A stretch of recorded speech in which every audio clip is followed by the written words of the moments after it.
I am very pleased to be able to kick things off, but I don't want to spend a lot of time. Obviously, we're here to listen to Mr. Steve Ross. I did want to say a few things about Holocaust testimony, and I want to begin doing that by just quoting one part of an essay by Shoah Holocaust historian Yehuda Bauer that I think is very much to the point, and say just a few words then about Mr. Ross. This is the brief passage from Yehuda Bauer's Is the Holocaust Explicable?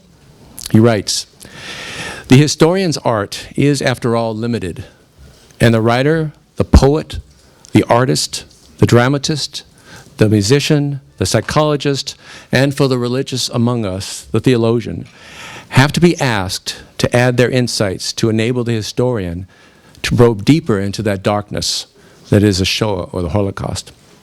Above all, we need the witness. There is no Holocaust history without witnesses." As to Mr. Ross's background, I did want to say a few things. He served for over 4 decades as senior staff psychologist with the City of Boston Center for Youth and Families, providing guidance and clinical services to inner-city, underprivileged families and youth at risk in the hopes of preventing delinquency and promoting education. Awarded a Doctorate of Letters by Northeastern University for exemplary community service to adolescents. He is a licensed psychologist, has been certified since 1973. As a child in Poland, age 9, he was condemned to the barbaric and brutal Nazi concentration camps. During the next 5 years, he was rotated through 10 slave labor and death camps. He was freed from those camps, specifically the camp Dachau outside of Munich, on April 29th, 1945, along with 32,000 diseased and emaciated inmates by the U.S. 7th Army and other units. Brought to America in 1948 at age 16, sickly, illiterate, and suffering from post-traumatic stress disorder under the auspices of the U.S. Government Committee for World War II Orphan Children. I will then, I think, leave it then to Mr. Ross to tell his story. Again, thank you very much for coming.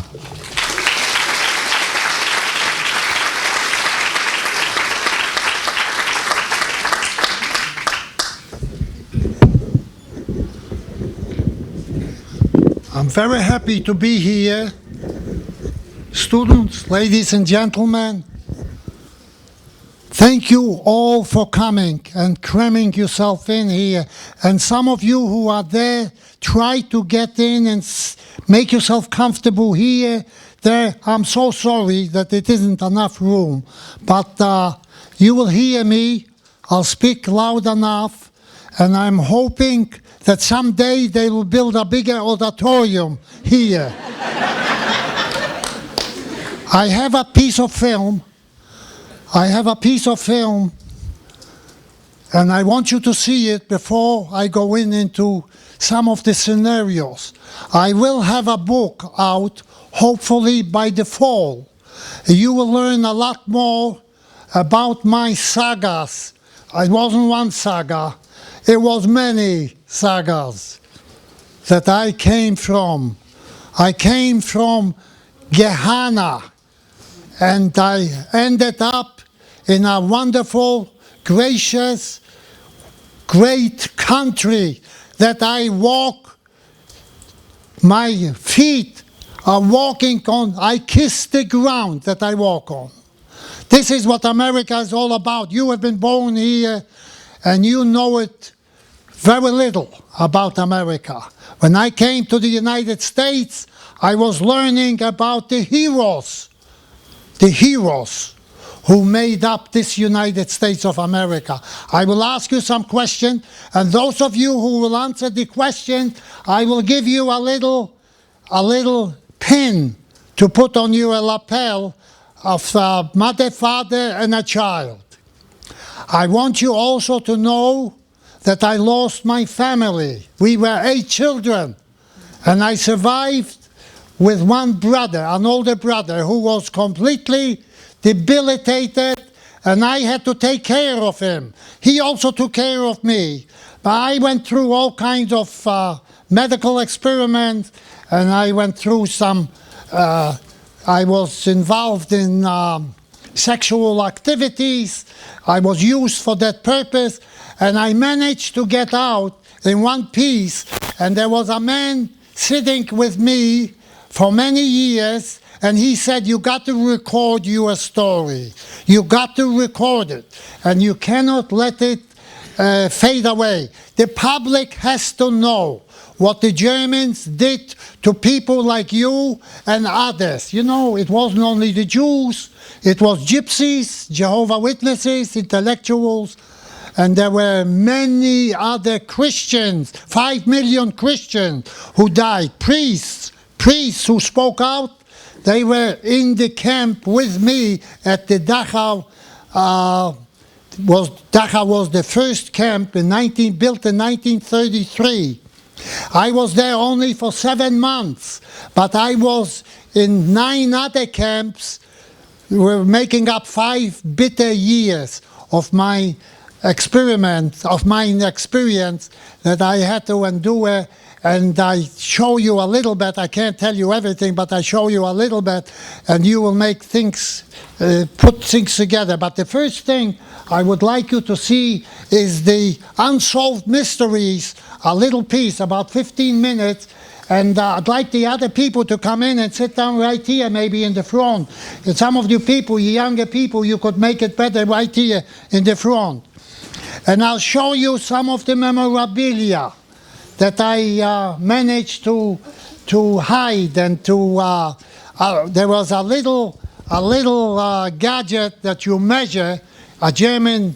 It's also in America you have those gadgets, and I will show you how I stole it from a camp that was evacuating, and then I had to bury it when I went to the Dachau camp, and I was able to dig it up when we were liberated, and I have it here today. It was one thing that I got out from the camp. And this uniform I found in the Filene's basement, because I was in many homes for children, orphanages. I was in several in Germany, and I was in several in America, and I lived in the homes for orphan people, and I didn't have any other choice or any other chance to go anyplace else. And I managed to survive all the hell, and the goodness of everything was America.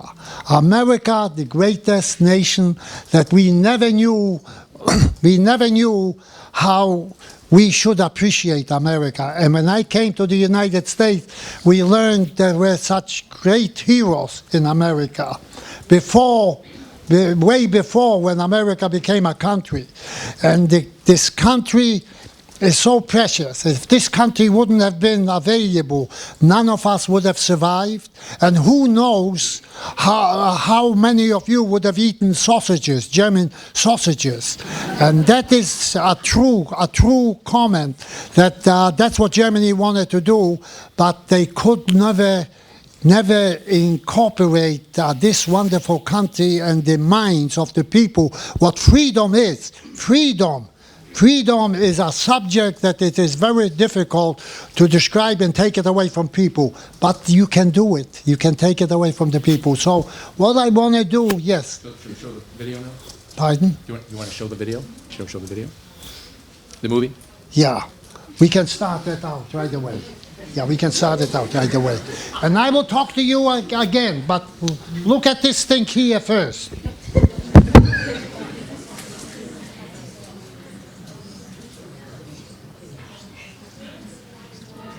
And I am being kept alive here in a hospital. And the doctors are the best in the world. The hospitals, they cannot match with any other hospital in this world. And I know that now you're young and you don't need to go to the hospital, but when you start getting older, it kicks up on you. And sometimes it is very hard to endure. I managed to survive, not because I was stronger than anybody else. I had maybe a stronger mind, but I kept surviving because there were so many times that they had selections. When they managed to make a selection, they murdered people. They took out the people who couldn't walk too well, or the people who were too skinny, yellow jaundice. We used to get yellow jaundice, and we used to get tuberculosis from the wetness and not eating. I want you to know, not eating. The piece of bread, I mentioned it here in the film, the piece of bread was one ounce of bread, and it was a pound of bread for 20 people, less than 1 ounce of bread. The man who was cutting it had to do a good job to cut it so that everyone would have a same slice, but you can't have the same slice. One had bigger, and there were already vouchers standing right beside you trying to take it away from you, and if you were a kid, you always lost a piece of bread. The soup that they gave you was in a dish like this, that we made our own dishes, and we carried it around with us. We carried it with us, and when they gave the soup at noontime, it was brown water without anything in there, and it was chasing maybe a little piece of a peel from something, and there was bugs in the soup. Bugs, cockroaches, and the doctors in the camp told us that this is protein, and we ate the bugs because we had nothing else to eat, and we ended up eating our own flesh, our own people. We ate the flesh of people who were with us who died. And the way we got it is we cut it off with a piece of metal that was made from a sardine can, the cover of a sardine can. That's how we cut off some of the flesh from the human being. And tell you right now, you don't have to believe that, but it was true. And the people who started eating human flesh were Russian soldiers. Russian soldiers. The Russian soldiers were captured like flies. They went in, and there was no opposition to stand up and fight these hounds. They were such monsters. They were such murderers. And it was not enough of them, not enough SS soldiers or the regular army. They were fighting on the Eastern Front, and the officials among the hierarchy of the German armies, they were sending some of the soldiers from the camp to the Eastern Front if they didn't do what they told them to do. They told them to do one thing: to gas and burn and torture and kill the people. Kill the people. It was the way they murdered and killed the people is beyond what you will really comprehend. Beyond. You cannot really understand how they did it. Children. And you only had 2 or 3, 4 minutes, and they died. 3,000 at once. 2,500 at once went into a big hall like this, but they packed them to stand next to each other like this. And when the gas came in, there were Ukrainian guards, Ukrainian, Lithuanian, Estonians, Latvians, Bulgarians, Romanians, Hungarians. These were the people who collaborated with the Nazis, with the Germans. And they were the ones who were putting on the motors to push the gas into the gas chambers. People were foaming from their mouth. They were falling very fast down, and their heart stopped, and they pulled them out with ropes, with carts, little carts on 2 wheels, and they buried them in the ditches.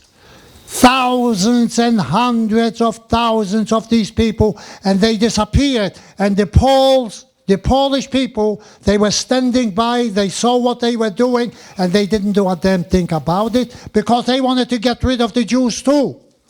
They wanted to get rid of, especially the church in Poland.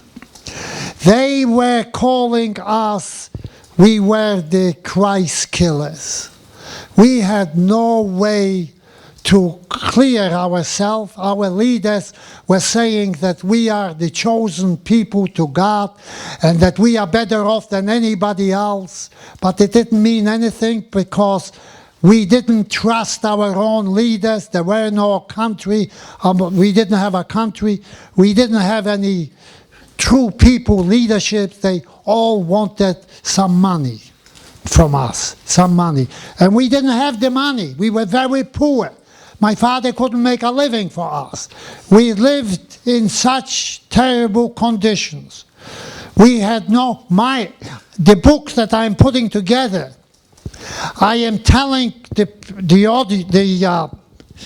people who are going to buy the book, my mother gave birth to me and I fell in a bucket of urine. This is how the conditions were in Poland. And we were constantly tortured by the Poles, constantly. They were the second worst nation in Poland. My father, and you will get that in the book as well, was washing his face. He went to work to do with meat. He went to bought a little meat and then he sold it to people. And the meat got dark. There was no refrigeration. There was ice and an ice box. And my father got up in the morning at 5 o'clock in the morning, and the bucket of water that was in our room was frozen. So he managed to loosen up the water from the tap, and he put some water into his mouth to warm it up so that he could wash his face. And then he put it on the hand and he washed his face. This is the primitivity, the primitive world that I came from.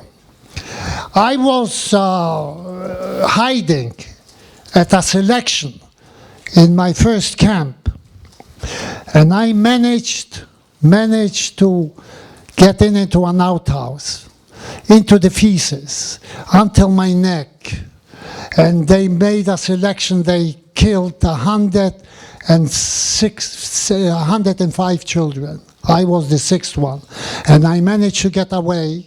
And they came and looked for me, but they couldn't understand that I was underneath a little walkway, underneath in an outhouse. And when I was able to be removed from the outhouse by an orderly in the camp, they pulled me out, and they did the best they could to wash me up with a bucket of water.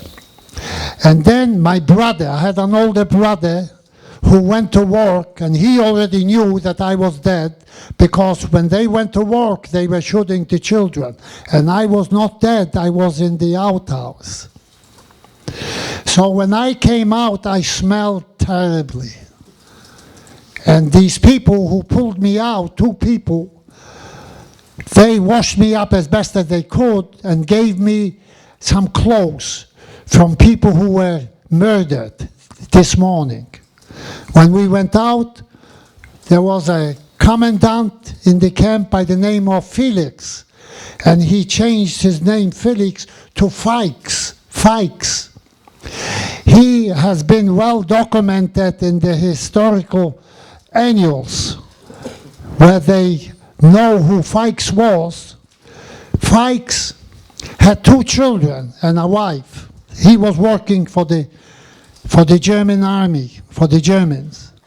He came into the camp with his 2 children, and he gave the 2 children his gun, and he told them who to shoot.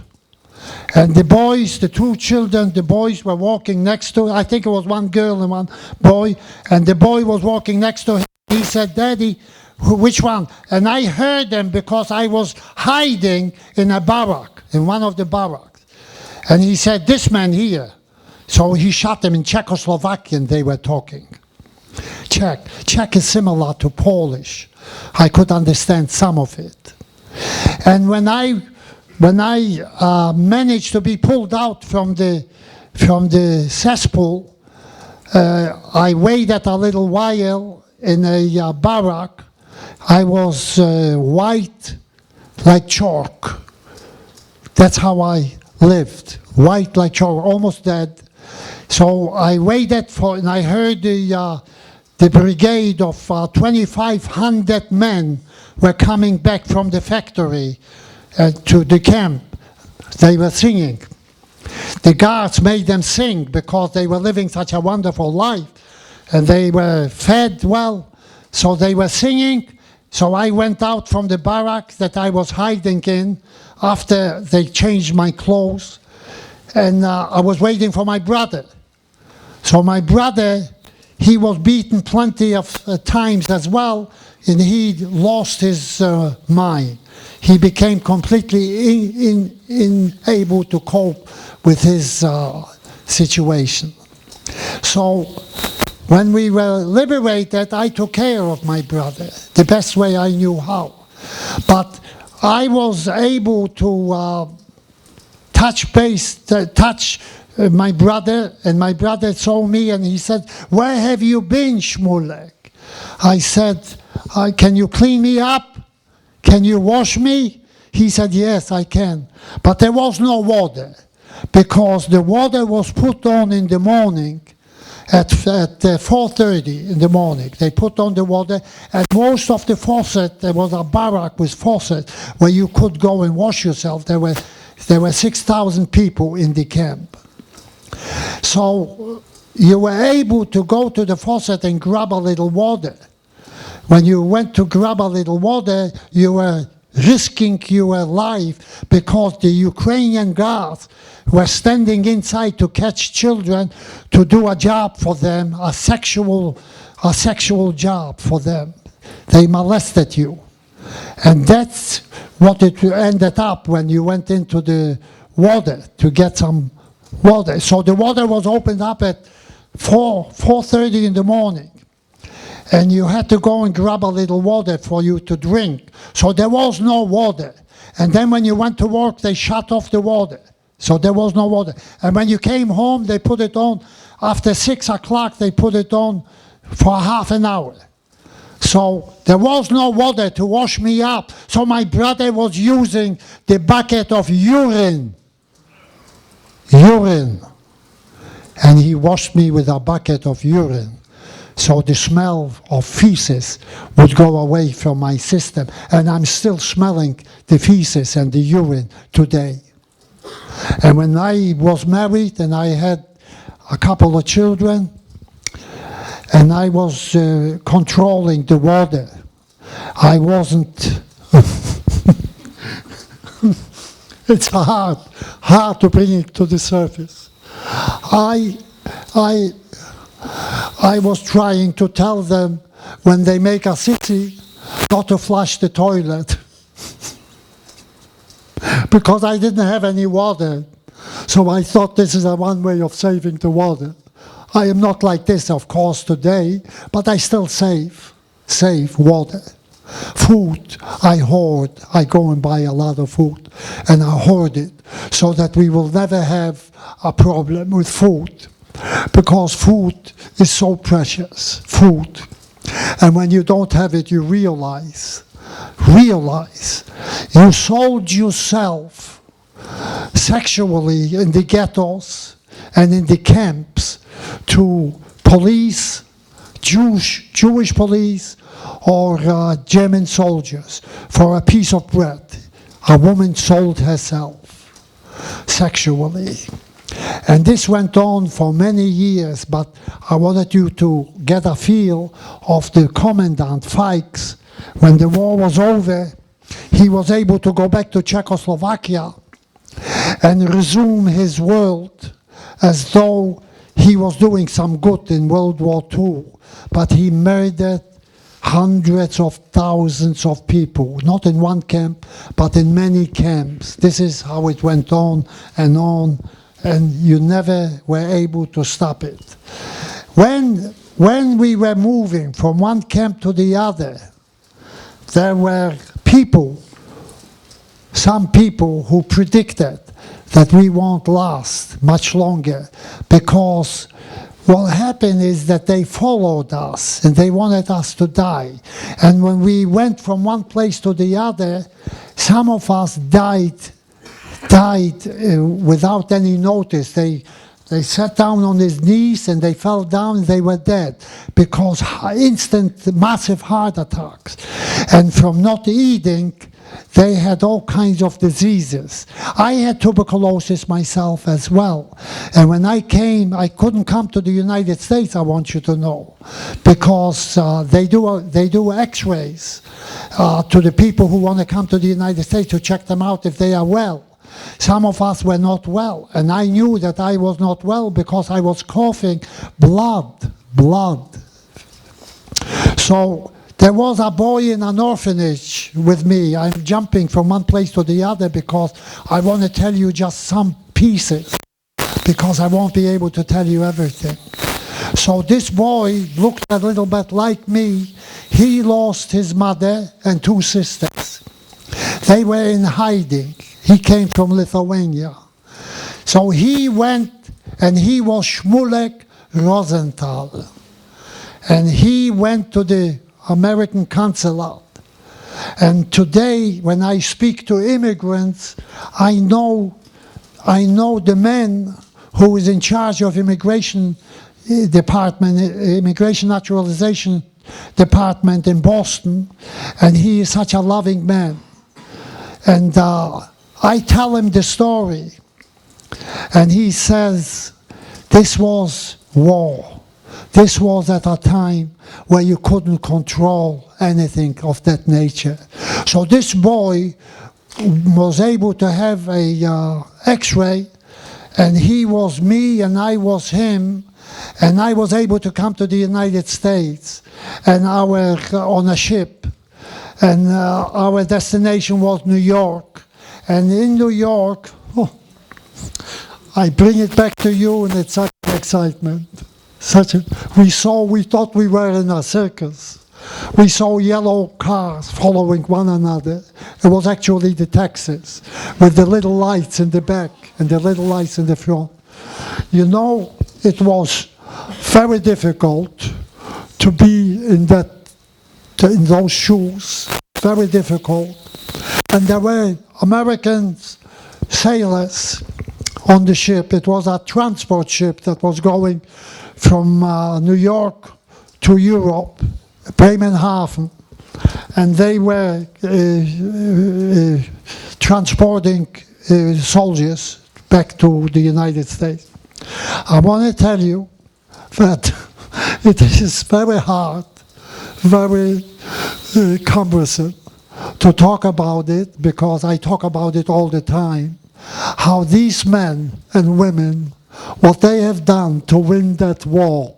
And I have a letter that I wrote to them. I gave out about 500 copies of this letter. I want you to hear what this letter is about. I got it here, and I'm going to get somebody who can read small print. I think Howard took the papers. Howard, can you get the letter out? The letter? The letter must be there. Yeah.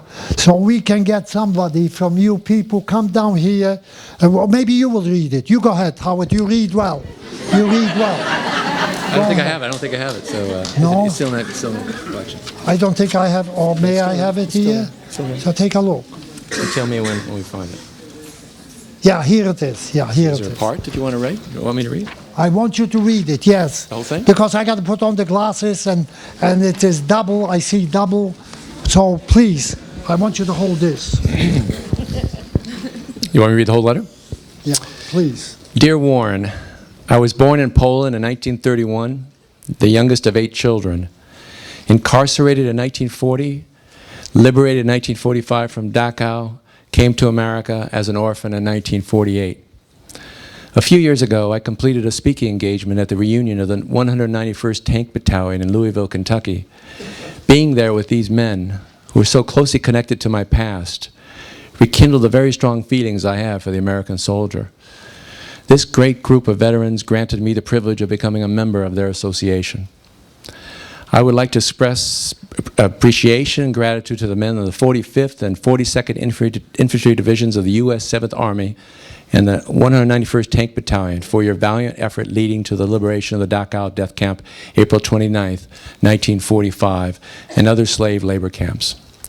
You deserve so much praise and credit for ending the war and for all your sacrifices during World War II. As our liberators, you will always be remembered by the camp survivors for your gallantry and for the hope, compassion, and care you provided to us in such a tragic time in our lives. I hate to think of what would have happened to us if you had not come at the time you did. You, the G.I. Joes, spoke the first kind words to us in years. You held in your arms our living skeletons, too weak to walk, too weak to eat, and too weak to live. You gave us our first bites of decent food. You provided medical help as best you could. You reached out to us with no reservations. To the camp survivors, G.I. Joe came from heaven. You were a divine force of mercy. You left your homes and families, and at times you were also hungry, cold, and disillusioned. We owe you all our gratitude, recognition, and acknowledgement for setting us free and for rekindling our spirit for life. I always envisioned in my mind the way you were 56 years ago. I can see your dirty faces, your helmets, your uniforms, your boots, and your weapons hanging on your body. You looked rough and tough, and yet you showed so much empathy. You left an indelible mark on a 14-year-old boy that can never be erased. You were the pride of your nation. You preserved the republic, your civilization, your religious freedom, and you set free a suffering humanity. You fought bravely and defeated the most vicious and evil empires the world has ever known. History will remember you as the heroes of the 20th century. Lest we forget, you and I who saw it all must forever be willing to bear witness to the authenticity of the Holocaust, the darkest chapter in history and the horrors of war, which were perpetrated by so-called civilized nations. I will forever be grateful to each and every one of you for saving my life, the life of my brother, and the lives of fellow camp victims. Due to my tragic past, I developed a sensitivity to human suffering, which led me to a career as a health service provider in psychology with the city of Boston, counseling inner-city underprivileged youth and families. You gave me an opportunity to become an American and a productive human being in this great country of ours. God bless the United States of America, the greatest land of all. Best personal regards, Stephen B. Ross. Thank you so much.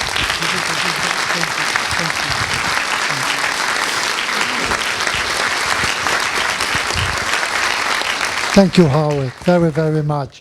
You got to recognize where you're coming from, especially those who fought. They were not scared of the SS.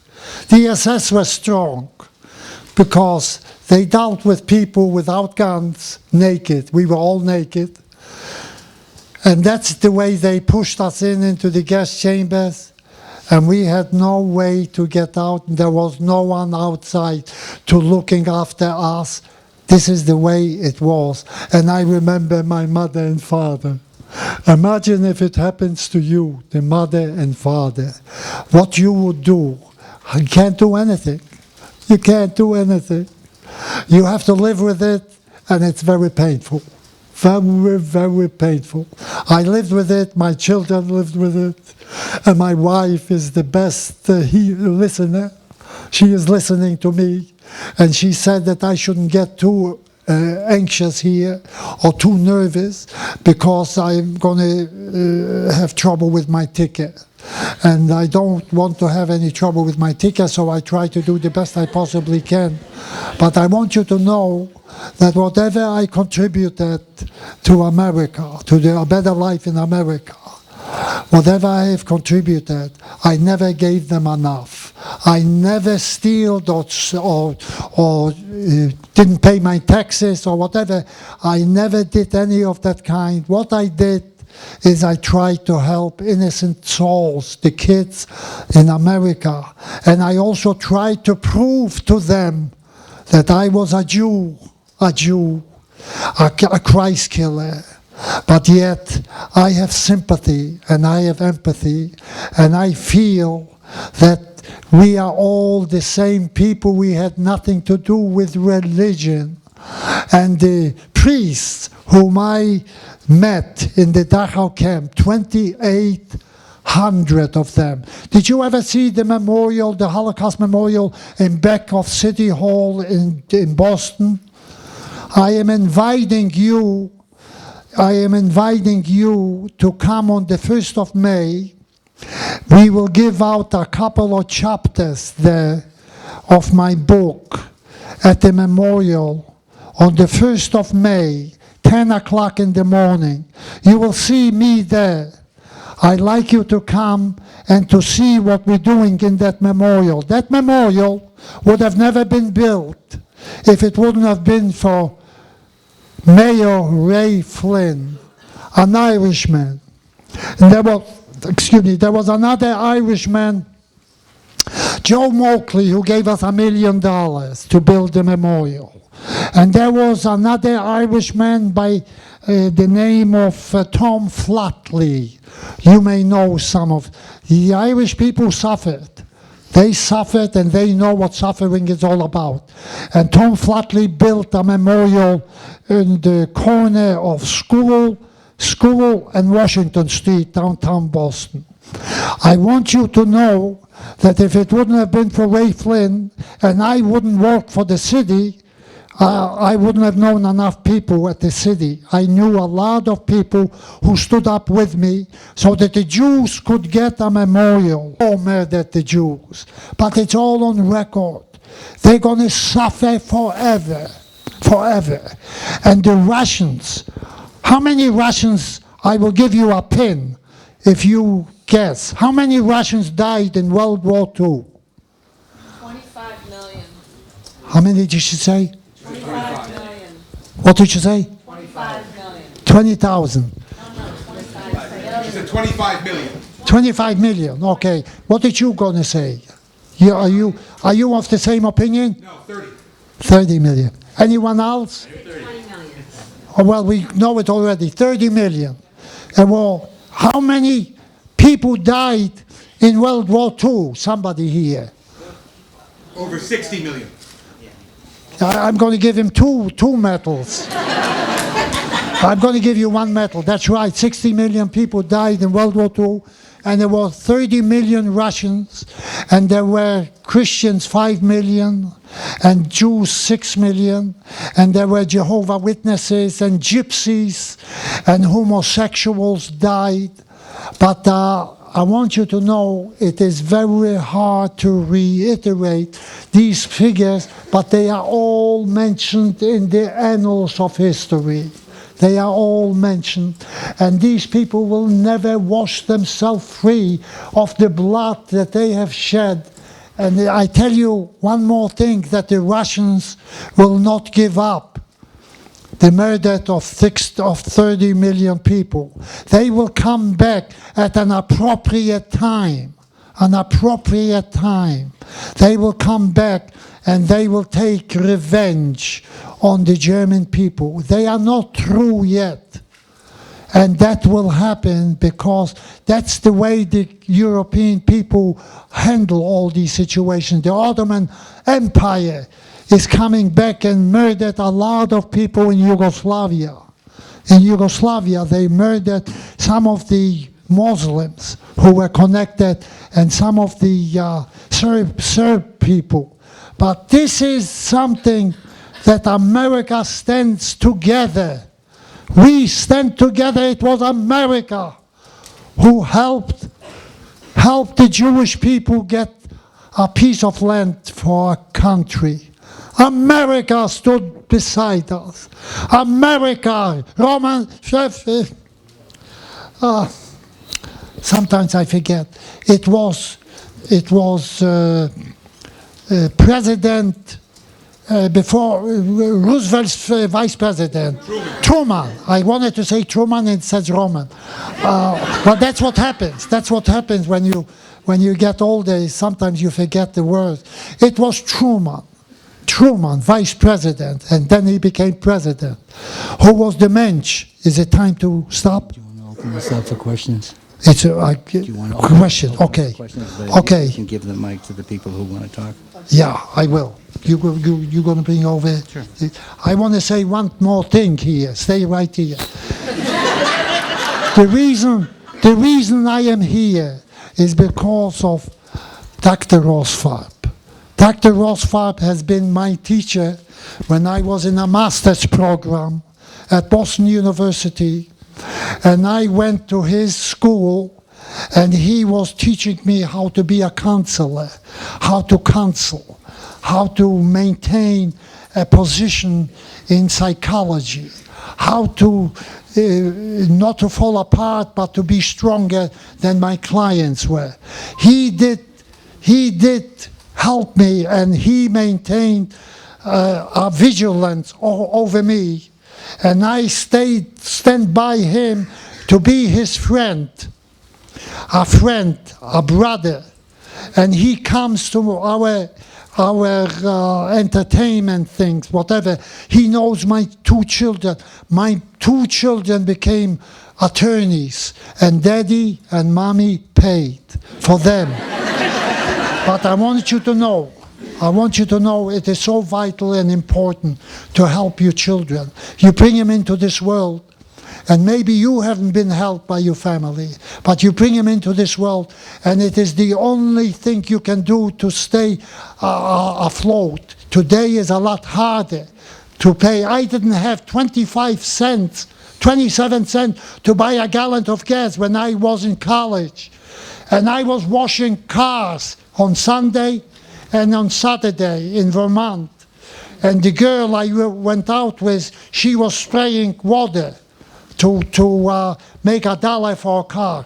And now I want you to know that it is my greatest honor to know this man, and when I see him, I hug him and kiss him, because he is like my family. I want you to know, like my family.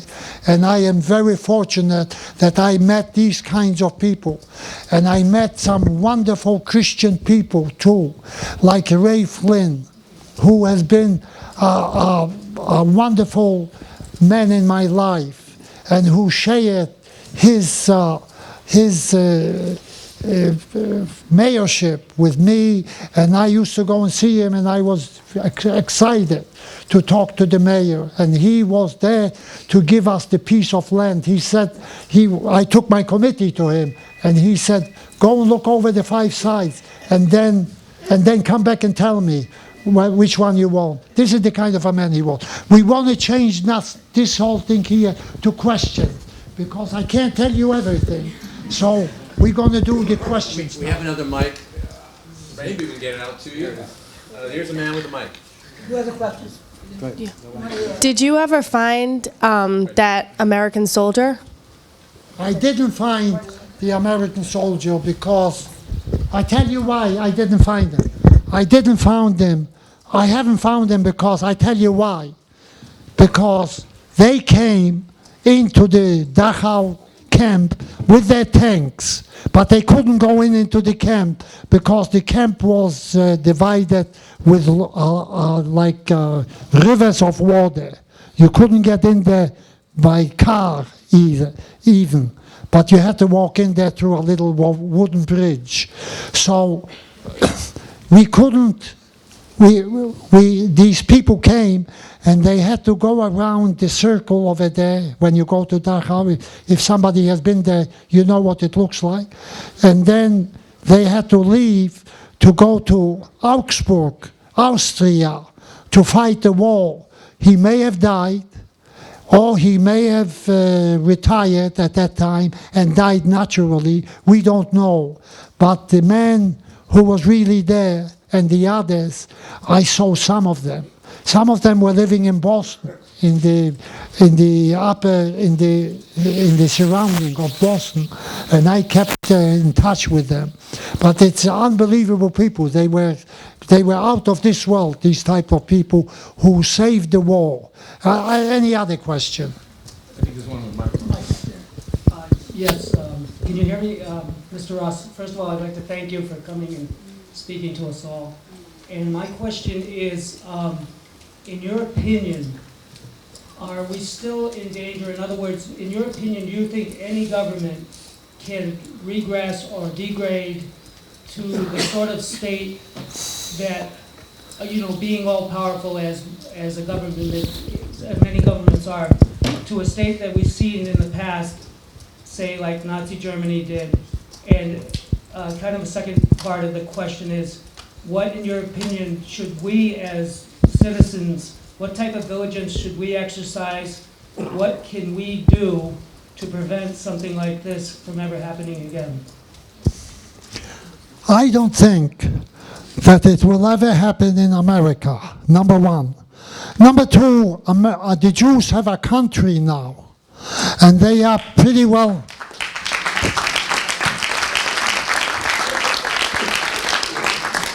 protected, and thanks to America. And I just looked over the list of the people who voted for the Jewish state. And when you read that list, you can see that only the Arab countries, they didn't vote for the Jews, but most of the countries in the world voted for America. They had 32 countries voting in their behalf to get the Jewish state to be a state. And they are a lot better prepared. I want to share something with you that you didn't know. We lived in Poland, and we lived in other countries in Europe. There were about 12 countries that were occupied by the Germans. And all these countries will never forget what the Germans have stolen from them and murdered in the country, especially France. France was losing so much, there was just a train filled with paintings from the museums, and it was Burt Lancaster who was the actor from France, and he was the one who actually didn't let the train go out. But what I wanted to mention to you in essence, what this world has done, what the Germans have done to this world will never be forgotten, and the countries will go and pick Germany apart someday because they're very angry. When you go to Europe, people come back and they say the only people they don't want to see in their country is the Germans. The Germans know that. The Germans know it. And the Germans are feeling bad about it. I have a doctor in Beth Israel Hospital who is a cardiologist. He is a neurologist. I got to go and see him off and on to make sure that I'm doing okay with the nerves and whatever. So I go and see him, and he always hangs his head down. And I say to him, I'm not against you because you were not even born. But people are against me. When Jesus was murdered, and if he was murdered by the Jews, they said, you are a Jew too, so I was born 2,000 years away from Jesus. How could I have had anything to do with the murdering of Jesus? So I say to him, I am not going to penalize you because you were born in 67, and you don't have to bow your head because I like people like you because you made something of yourself, and now you're healing people like me and others who come, and they have big, high expectations of you. And you're a mensch, in German it's a mensch, a human being, and you're a real mensch, which connotates a lot of good things about you. So this is what it is. We were so denigrated, subordinated, humiliated, and we were so downed by the Polish people. And the reason that this can never happen is because the Jews, they know how to shoot a rifle in Israel. They know how to shoot a gun. And we never were taught to do that when there was a revolt in Sobibor, in a bad camp, a very bad life and death camp. They murdered the people over there by the millions. They murdered over 1 million people in Sobibor, and they had to liquidate the camp because the Jews raised a revolt. And the reason they were raising a revolt is because they had some Russian soldiers in that camp who stood up with them, and they were the ones who were shooting down the Ukrainians on the little houses when they were watching over the camp. So this is important to understand, that I don't think the media and communication is very fast today, very fast. Everything goes fast, and they don't let people like Mubarak to raise hell with the people because he was a dictator. And the guy here in Libya, he's a dictator. And the guy in I can't name the countries, and the guy he is a what? Syria? I don't know. Syria, that's right, Syria, I couldn't think of the word. And the guy in Syria is trying to make amicable relations now with the surrounding countries because he doesn't want to be kicked out of office. The days will come when some of those people are going to be kicked out of office.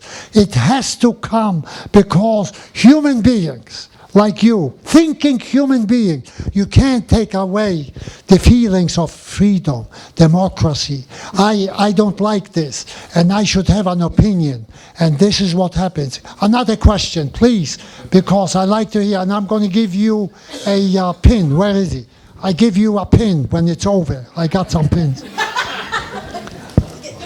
Who else? Just shout the question as loud as you can.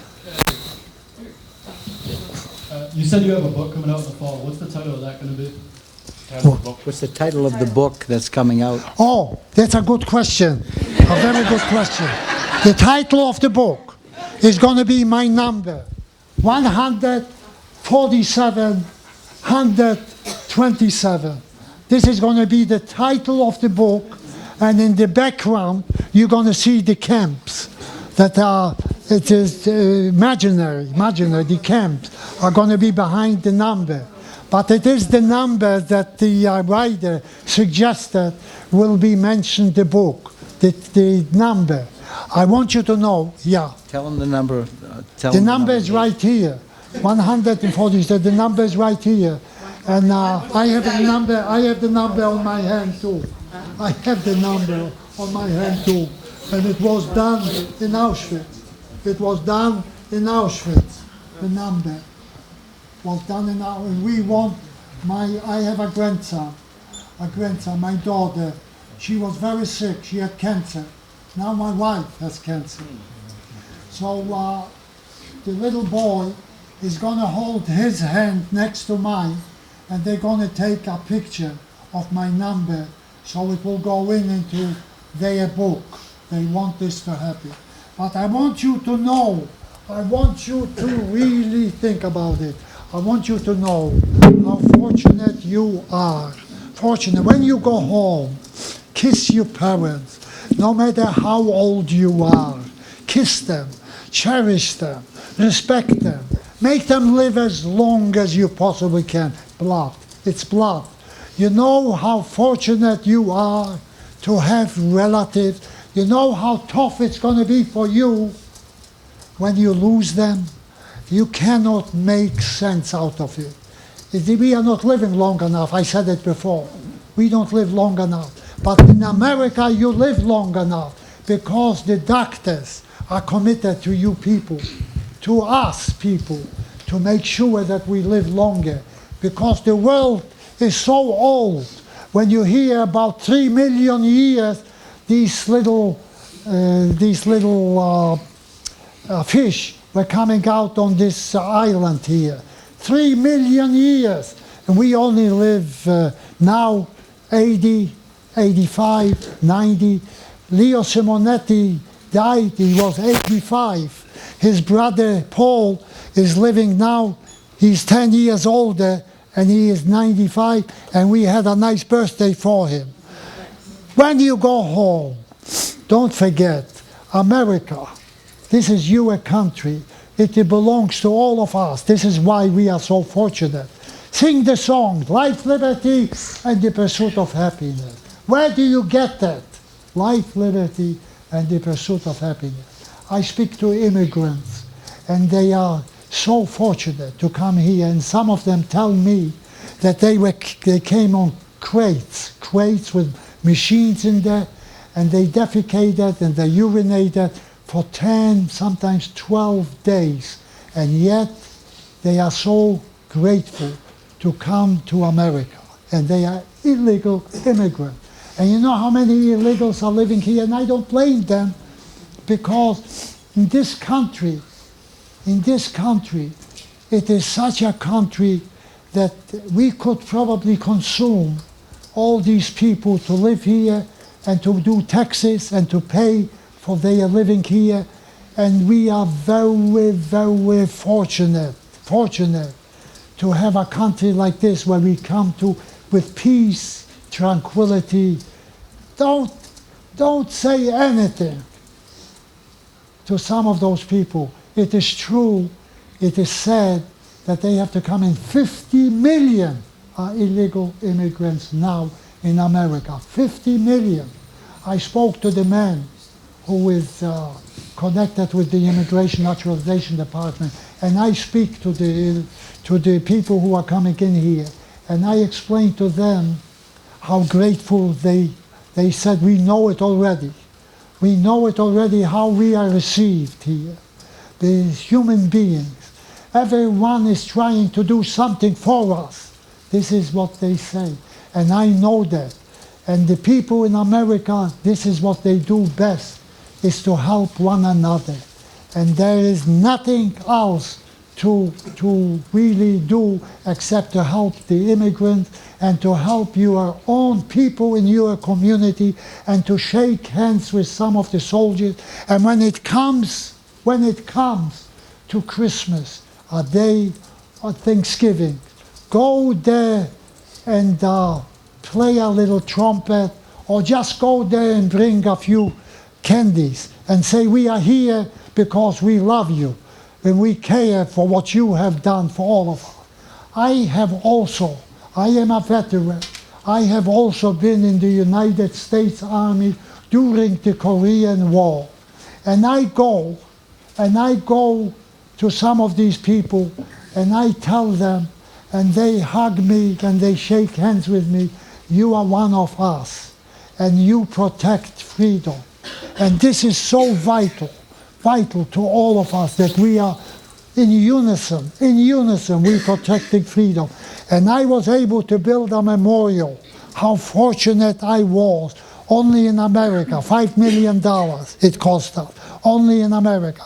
Come and see me on the 1st of May at 10 o'clock in the morning. We may be at Faneuil Hall.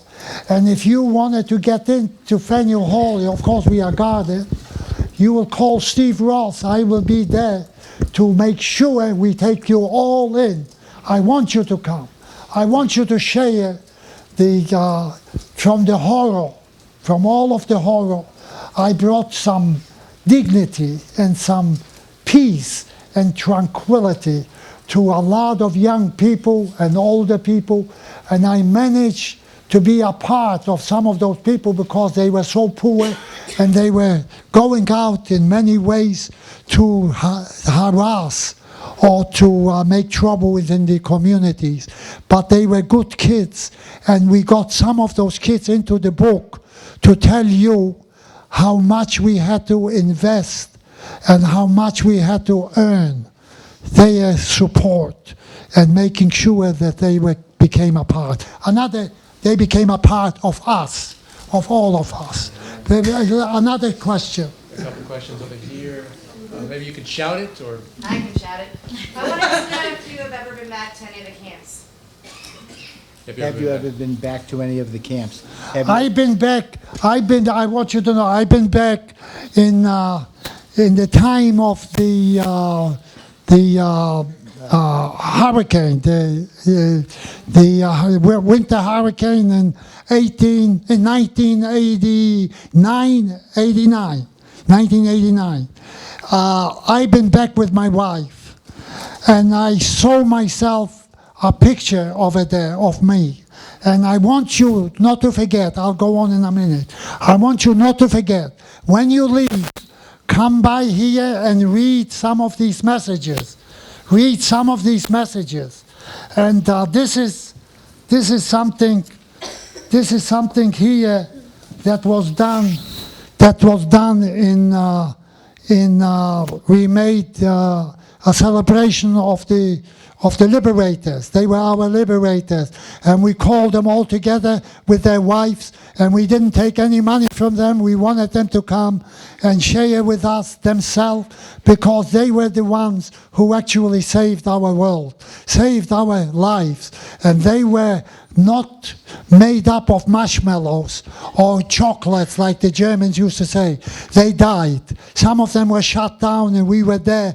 It's all going to be in the book, because we can't always remember everything and tell you everything.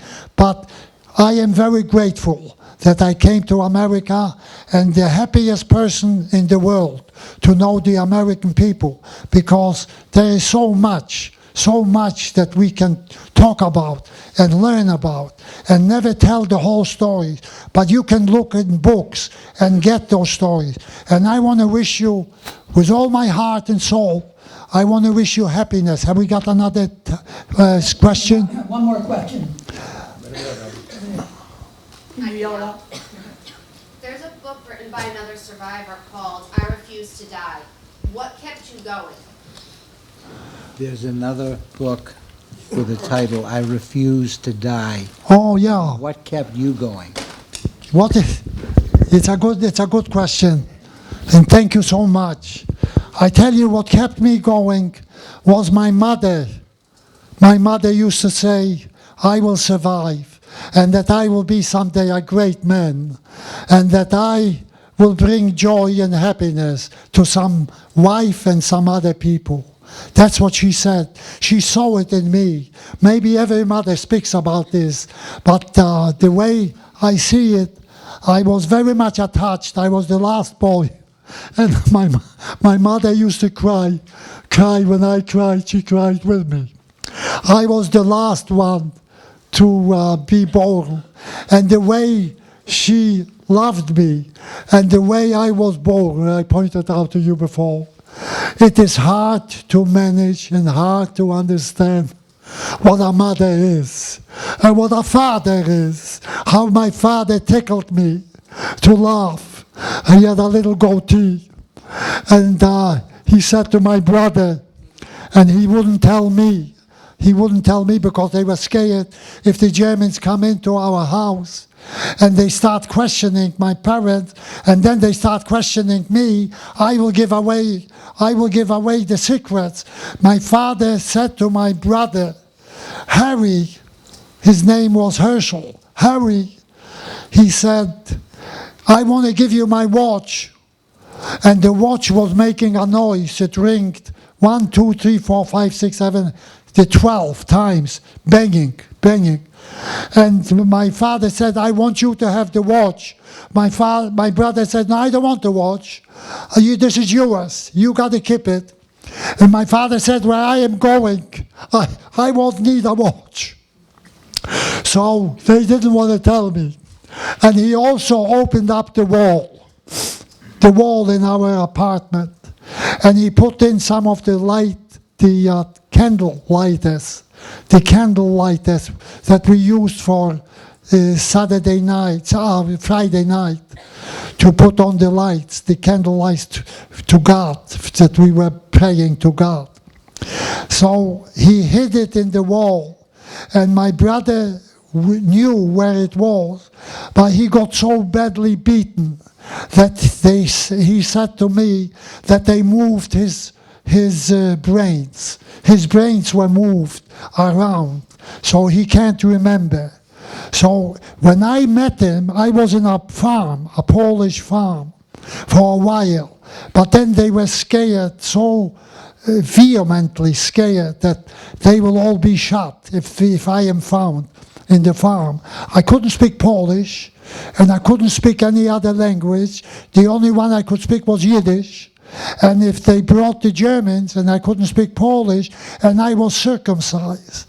Circumcision gave us all away. And the Jews were circumcised and the Christians were not circumcised in Poland. So this was another deterrent against us. But it was the rabbis who were our leaders. They said, we are better off than any other nation because we are the chosen by God. And we were not chosen by God. It was all to make us feel good about it. But we were not chosen. It is such a scenario, such a terrible things that we had to endure. I was experimented as well. Experimented. And I was experimented by putting in big needles in my rear end. And they made us drink a serum that burned my stomach out. I suffer now from stomach trouble, from chest trouble, from urinating trouble, all kinds of troubles. I am on pills and I live in the hospital. My wife and I, we go to the hospital all the time to check with the doctors what to do then, what to do now, what to do later. It is so important, and I am 80, and I have been managed to make 80, so maybe I'll make a few more years, maybe. I don't know, but I am very gracious and very fortunate, and I believe in God, but I lost faith in my religion. I don't have faith in my religion because of the death of my family and how they managed to die and how my mother was talking to my father at the time when they were both naked going into the gas chamber. And my father was wearing a girdle around this side, and the girdle was holding his hernia on both sides, here and here. If you had a lot of money, you could get rid of the hernia in Poland. There was one hospital, but we didn't have a lot of money, and the hernia didn't really call to be corrected because my father learned to live with it. Like I told you, he went in the morning to work, and he put in a little very icy water in his mouth, and he put it on his hand and he washed his face. This is the way we lived. And the way we take a shower, the way we took a shower, there was no shower, and there was no tub, and there was no way to make those things happen. So we had a wooden tub that we washed our laundry in. By hand, we had to wash it by hand and hang it up in the room that we had on ropes. And we had a wooden stove, no gas to heat with or to oil like they had it here in this country. It was nothing available. And in the camps, we never washed up. The lice was eating us up. The lice are laying eggs, and the eggs were covered everywhere with lice, eggs. But we managed to survive, and we managed to live. I tell you, with all my sincerity, with all my dignity, with everything that I have got to offer to you, I wish you happiness, and I wish you holiday happiness, to stay with your family and to continue to stay with them, even though they weren't to you what you wanted them to be. Because sometimes people have got different ideas and different zeals in life, and sometimes they feel as though their way is best and better than another way. But I know that when you have family, stay with them and hug them, love them, and share with them your life. You will be much happier. I want to say to you, since this is the end, I want to say to you that this is a nation under God. Because this is the way our Constitution people, the people who made our Constitution available, possible, this is the way they set us up. that we are a nation under God. And in God we trust. We trust in God. Not to forget that. And because we trust in God, God trusts in us as well. And God sheds His grace upon us. And we know that when we sing God Bless America, that America, the song, is really blessing us all, but it was found by a Jew. What was the name of that Jew who found that song? And I'll give them a pin. I owe one pin here. I got an answer out there.